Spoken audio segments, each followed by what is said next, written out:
What should you do after an auto accident injury? Very simple. Call 305-931-6666 and talk to me and I'll lead you through it. Short of that, here are some other things that you should keep in mind. Number one, the other person's insurance company is not your friend. Do not speak to them until you've hired an attorney. Do speak to your own insurance company, but get a claim number.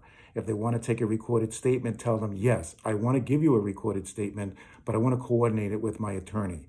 You can't say something wrong if you don't say anything at all. You should consult with your attorney before you give any statements to anyone. You have an obligation to give it to your own insurance company. You do not have one to give to the other person's insurance company. They are not your friend. Don't do it.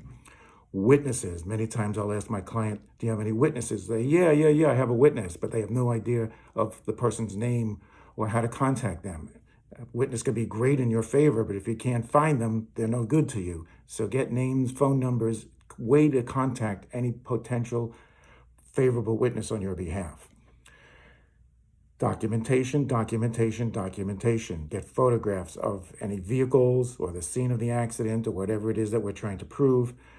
Photographs of any injuries. Black and blue marks fade, scratches fade, they go away over time. Document your injury with photographs ASAP. See a doctor, whether it be in an emergency room, your family doctor. Document somehow, some way what it is. And when you see that doctor, anything and everything that's wrong as a result of this accident, you need to document. I want to be able to tell an insurance adjuster that from day one, my client had XYZ injury. And if you don't document it, then the adjuster is going to try and say, well, it's kind of strange that they never mentioned anything about that part of their body when they went to go see the doctor for the first time. So these are arguments made by insurance adjusters that we want to prevent by you documenting everything that's possibly wrong.